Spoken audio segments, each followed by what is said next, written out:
Hello, welcome to new unboxing and quick testing. Today will be a new hexacopter.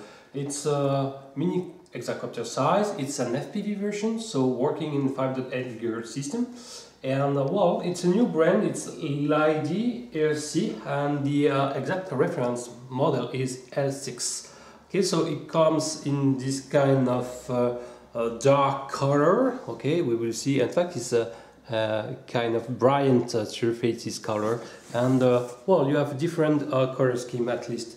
So this model is also you can find it in a Wi-Fi version as well, and also some version including altitude hold. Okay, it's not the case today. So it's the basic model including the FPV system. So what you will find in this box? Here is the contents. So here is the hexacopter, and as you immediately can notice, is the very nice, bright, reflective type of plastic. Okay, it's give to this hexacopter a very cool looking. Okay, so another immediate observation you can notice is the presence of three blades props. Okay, short one with a high pitch profile. Okay, and well, it's assumed to bring a more power lift. Okay, in this system, and at the background you can notice the 5.8 GHz FPV camera combo. The lens can be tuned. Okay, oriented. You can select point the ground with an angle of 20-25 degrees, but you can also, if you want, little bit target with a positive angle. Okay, so if you plan to make movie while moving forward, it's a good option. Okay, so if you want, you can also, of course, point in the horizontal line. You have a micro SD card located behind. You can insert one. Be aware, no SD card was provided with the bundle. Okay, be aware. And also attached nearby, you have the 5.8 GHz linear antenna. Okay, shielded in this plastic housing. The connector is a 1.25 mini GST connector, a 3-position one, and you just need to clips it. Okay, if you want to use your FPV transmission. So thanks to this connector, okay, I will replug it. You can, of course, power the system and to trigger the camera or photo system. No external antenna visible, and as you can see, you have very bright LEDs, two white for front and green for the rest of the hexacopter. When you open the battery bay, you have to just slide behind. You can open it and you will find a LiPo battery, 1 Celsius. It's a huge model. It's a 800 mAh power LiPo system, ending with a GST connector. Okay. And rated 30C. I can give the weight of such LiPo, and the dimension. So the weight is approximately 23 grams, and well, to give you an indication of the dimension, you have approximately 56 in length, in width you have 25, and in 8 you have something like 8. Okay, so it's a pretty flat LiPo, with a huge capacity, offering more than 6-7 minutes of flight duration in practice. That's pretty cool. And when you insert in the battery bay, you have not really a lot of room to be able to continue to insert the GST connector on the lateral side. Okay, you just need to push to insert the GST connector and bend the wire to reclipse the battery compartment doors normally. Okay, you have to play like this, and it's well done. Another advantage of this model, you have a very tiny power switch located beneath, so it's pretty cool. What I like when all models got a power switch, it brings it's more easy to and less stressing when you have to handle the battery connection. When the camera is and the system is turned on, you have red LEDs on the FPV system. That's pretty cool. On the bottom part, you can guess that the gears and the pinion of the motors are both in nylon material. That's also pretty cool for the durability. The meshing of the both parts will be more durable and versus time. That's cool. You have a lot of screws to split into your model. A lot of, okay, 1, 2, 3, 4 per arms plus 6 for the main central part of the body. So a long and screwing section to split into this quadcopter, and you will have to remove the top hat cover protecting the top part of the props. Okay, so be aware you use a screwdriver to do that job. The landing gears is plastic, little bit fragile, just clips under the bottom part. Okay, that's all. They are okay, offering something like 3-4 centimeters of ground clearance maximum. The total weight of this machine with the battery inserted, I will use this box star, is approximately 140 grams, 42 grams, which is for an hexacopter relatively light. The motors are some 7 mm by 20 coreless types. They are not the biggest model you can meet, but since you have 6 motors and this 3 blades with very high pitch props, it's offering a lot of motor thrust. It's have a good power lift that's pretty cool, and you can carry this FPV kit without any problems. The FPV kit scales something like 10-11 grams, okay, everything, and well, you will need to remove, if you want to disable it, you have to unscrew these two, one on the battery bay to remove it completely. Okay, be aware. Okay, concerning the transmitter now, it's a very basic model, no LCD display, so all the trimming have to be done by the sound. Okay.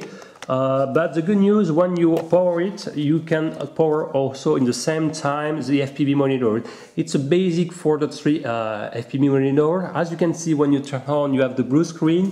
It means that it doesn't have the firmware to have the white snow. It means that as soon as you will lose your FPV signal, you will have this blue-black screen. Is not very good for FPV flying. It's not the best situation. But anyway, you can power with the same LiPo. That's pretty good. No deep switch. Okay, so you cannot tune the exact 5.8 GHz frequency. And the default one is the E1. Okay, so it's 5705 MHz. You cannot tune.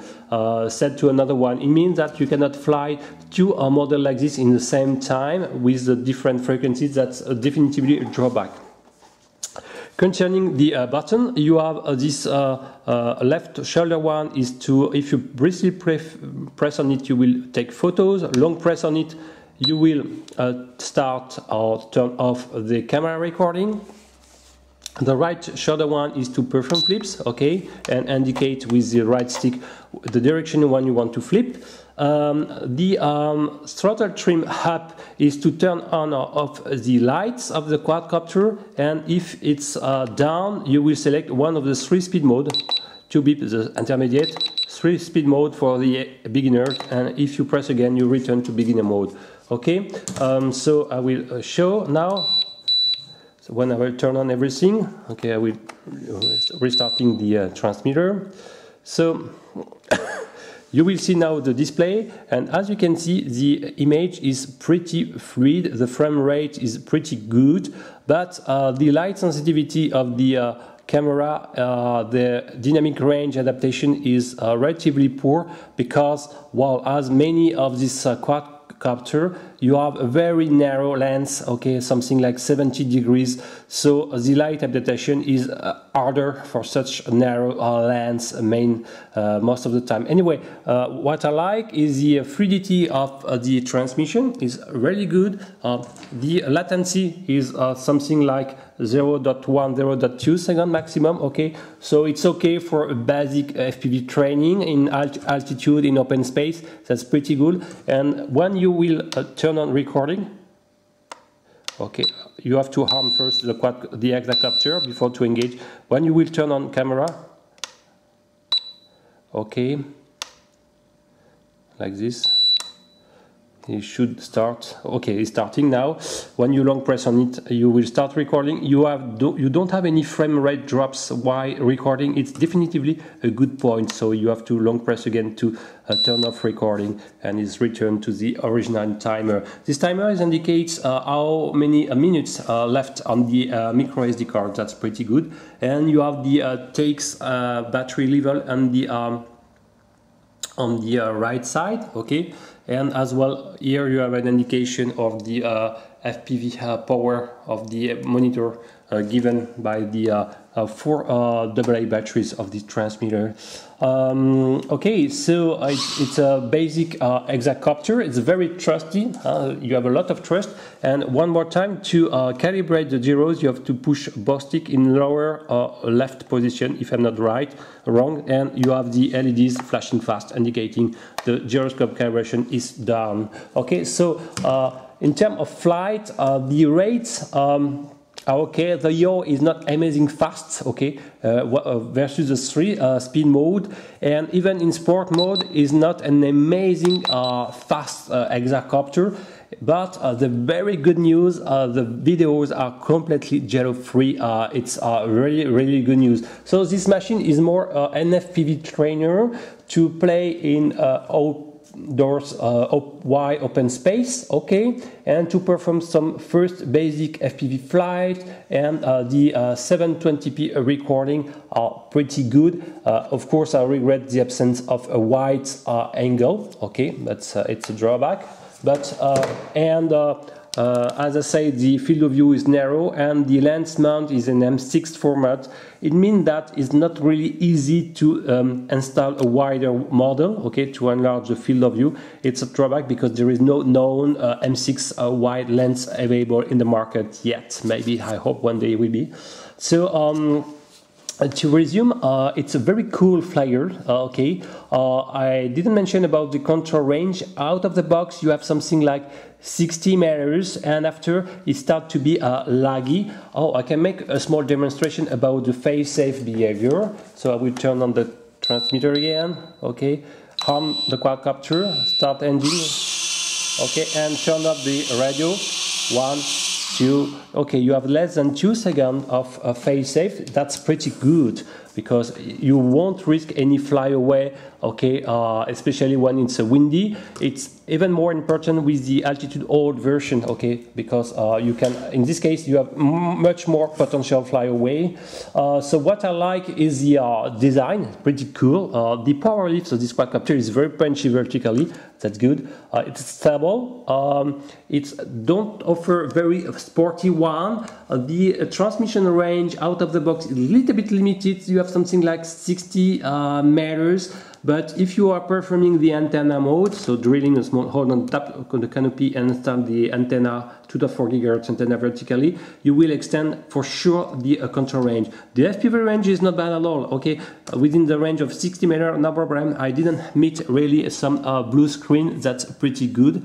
What I like also is the possibility to tune the lens orientation, okay? No micro card is provided, and well, it's definitively a drawback that the FPV monitor don't offer any sunshade, because I forgot to mention, it's absolutely not possible to see it in a strong daylight condition. You will definitively to install your own homemade sunshade to make a more dark around the FPV monitor. No external FPV antenna too, so if you want to extend your FPV range, you will need also to mount your built-in antenna to install an external connector. Okay, so it's nice flyer, typically a beginner trainer. It's punchy. You have something like 6 minutes of flight, close to 7. The LEDs are night, so you can enjoy it for night flying. The 720p recording is good. No frame rate drop while recording. That's a good point. Control range mode in average 60 meters, but can be extended a little bit more with the antenna mode. The FPV part is weak. No possibility to set the 5.8 GHz frequency, so you cannot fly with several in the same times. Okay, not yet, the protocol is unknown. I tried to bind it with all the protocol based on the XN297. It failed, but we can expect one day this protocol be hacked for deviation of takes, for example. Okay, I will end this unboxing and quick analysis. I hope you like it. If you like it, please submit. And if you like my channel in general, please subscribe. See you next time. Bye-bye.